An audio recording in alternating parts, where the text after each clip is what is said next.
Hello everyone, I am Pankaj Chaubey and you are watching Learning Town. Through this video, we will learn present perfect continuous tense. In this video, we will learn the identification of present perfect continuous tense.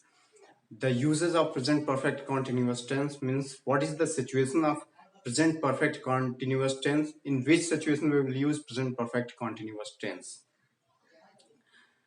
The structure of present perfect continuous tense and obviously the use of since and for. So let's enjoy English with Learning Town.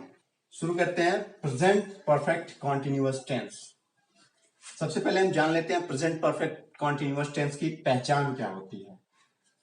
किसी भी sentence के last में रहा है, रही है, हो और उसके बाद से टाइम भी उसमें साथ में हो तो वहां पे प्रेजेंट परफेक्ट कॉन्टिन्यूअस टेंस होता है।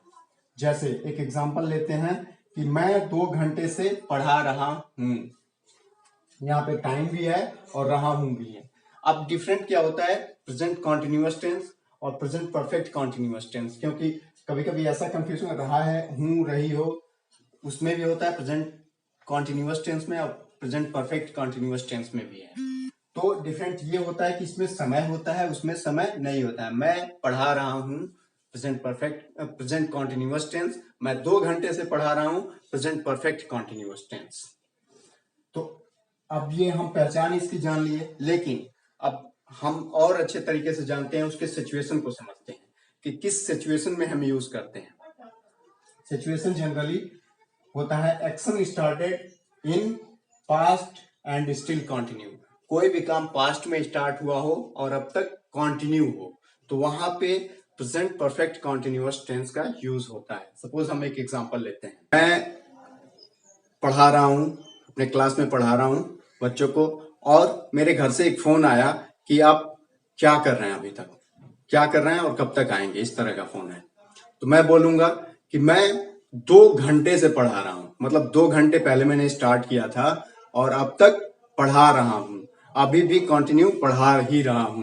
तो इस तरह का जो सिचुएशन होता है वहां पे प्रेजेंट परफेक्ट कंटिन्यूअस टेंस का यूज होता है। आइए सबसे पहले हम इसके स्ट्रक्चर को जान लेते हैं कि पॉजिटिव फॉर्म में किस तरह से यूज होता है। जो स्ट्रक्चर है इसका पॉजिटिव फॉर्म का वो जान लेते हैं। Subject plus has, had plus been plus verb में ING plus object plus since for plus time. अब यहाँ पे एक चीज जानना जरूरी है कि सब्जेक्ट अगर सिंगुलर हो तो हैज का यूज होता है, अगर प्लूरल हो तो हैड का यूज होता है, और आई और यू के साथ हमेशा हैड का यूज होता है। इस बात का आपको ध्यान रखना है। अब एक एग्जाम्पल लेते हैं। यहाँ पे 2 एग्जाम्पल है। तुम लोग 2 बजे से नाच रहे हो, मैं 2 घंटे से पढ़ा रहा हूं। तो हम जनरली इसी एग्जाम्पल को लेते हैं जो फार का है, उसके बाद से हम आगे सिंस और फार के बारे में डिस्कस करेंगे। तो पहले हम इसी एग्जाम्पल को लेते हैं, मैं 2 घंटे से पढ़ा रहा हूं। कैसे होगा? Subject I have been teaching, verb में आईएनजी है, टीचिंग फॉर 2 आवर्स। उसके बाद से हम निगेटिव देखते हैं, subject plus has had plus not plus been plus verb में ING plus object plus since for plus time. यहां पे होगा इसी एग्जांपल को कंटिन्यू करते हैं। आई हैव नॉट, हैव के बाद से नॉट आएगा, ना कि हैव बीन, हैव बीन के बीच में नॉट आएगा, ना कि हैव बीन के बाद से। I have not been teaching for 2 hours. अगला देखते हैं इंटरोगेटिव के पहले पार्ट में। इंटरोगेटिव के पहले पार्ट में उस तरह का क्वेश्चन कोई आपसे करता है जिसका आंसर आप हाँ या ना में दें, वो होता है इंटरोगेटिव का पहला पार्ट। जैसे क्या मैं 2 घंटे से पढ़ा रहा हूं, तो इसका आंसर मैं हाँ या ना में दूंगा। So has have plus subject plus not अगर हो तो, अगर नॉट होता है इंटरोगेटिव प्लस नेगेटिव के सिचुएशन आ जाते हैं तो वहां पे नॉट सब्जेक्ट और बीन के बीच में होगा, मतलब बीन से पहले ही नॉट आएगा, ये चीज हमेशा ध्यान रखें। Subject has had plus subject plus not plus been plus verb में ING plus object plus since for plus time plus question mark.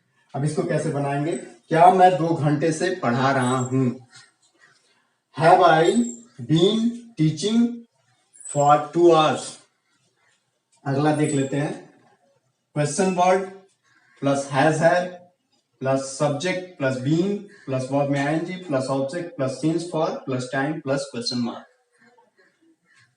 अब इसको कैसे लेंगे, मैं 2 घंटे से क्यों पढ़ा रहा हूं, तो कैसे बनाएंगे इसे देखिए, why have I been teaching for 2 hours।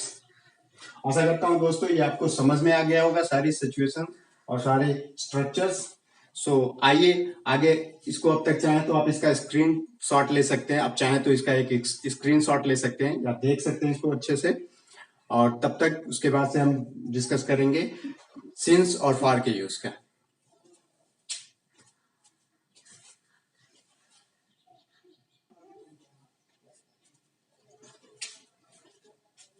आइए जान लेते हैं सिंस और फॉर के यूज में। सबसे पहले हम एग्जाम्पल की बात करते हैं, 2 एग्जाम्पल लेते हैं। तुम लोग 2 बजे से नाच रहे हो और मैं 2 घंटे से पढ़ा रहा हूं। ये 2 एग्जाम्पल है, इसमें कुछ हिंदी की अगर बात करें हम तो कुछ अंतर दिख रहा है, बिल्कुल दिख रहा है। एक तो हो रहा है 2 बजे से और एक हो रहा है 2 घंटे से।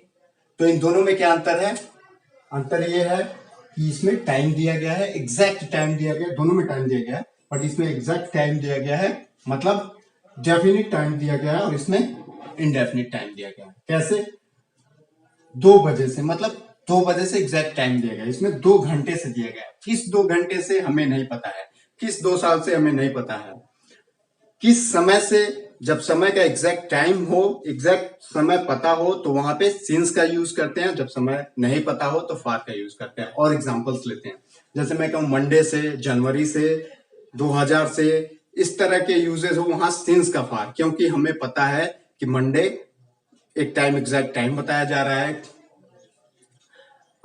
जनवरी एक टाइम एग्जैक्ट बताया जा रहा है, सन 2000 एग्जैक्ट टाइम बताया जा रहा है, तो वहां पे सिंस का यूज होगा। लेकिन अगर ऐसा कहा जाए कि एक हफ्ते से, किस एक हफ्ते से हमें नहीं पता है, 1 साल से किस 1 साल से हमें नहीं पता है, एक सदी से किस 1 सदी से हमें नहीं पता है, तो वहां पे ये डिफरेंस आपको समझ में आ गया। अगर एग्जैक्ट टाइम हो तो सिंस का यूज होगा, अगर टाइम डेफिनिट टाइम हो तो सिंस का यूज होगा, और अगर टाइम डेफिनिट ना हो, इनडेफिनिट टाइम हो, तो वहां पे फॉर का यूज होगा। अब एक चीज और होता है कि जैसे मैं एक एग्जांपल लेता हूं, मैं दिवाली से पटाखे फोड़ रहा हूं, तो दिवाली से में क्या यूज होगा, आप बताइए। चलिए मैं बताता हूं, दिवाली से यूज होगा सिंस, मतलब दिवाली भी एक एग्जैक्ट टाइम बता रहा है। अगर इस तरह का भी सिचुएशन हो कहीं दिवाली से, होली से, इस तरह से, तो वहां भी सिंस का ही यूज होगा, क्योंकि टाइम बताया जा रहा है उसमें भी। तो देख लेते हैं हम, सिंस का use point of time, definite time हो वहां पे होता है, और फॉर का use duration of time, period of time, indefinite time. Point of time मतलब टाइम को एकदम पॉइंट किया गया हो, वहां पे सिंस का यूज होता है। टाइम को डेफिनिट बताया गया हो कि एग्जैक्ट इसी डेट से है, डेट बताया गया हो, उसका नाम बताया गया हो, तो वहां पे सिंस का यूज होगा। ड्यूरेशन मतलब 2 सालों से, 2 हफ्तों से, 2 दिन से, 2 घंटे से, तो वहां पे टाइम नहीं बताया गया है। पीरियड सेम है, 200 सालों से, कितने ही दिनों से है, तो वहां पे भी टाइम नहीं बताया गया है। इनडेफिनिट टाइम, टाइम को डिफाइन नहीं किया गया है, डेफिनिट नहीं किया गया है, तो वहां पे भी फॉर का यूज होगा।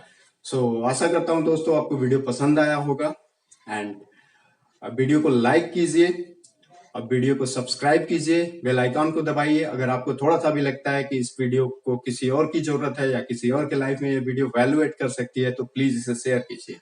Thank you so much for your valuable time. Thank you.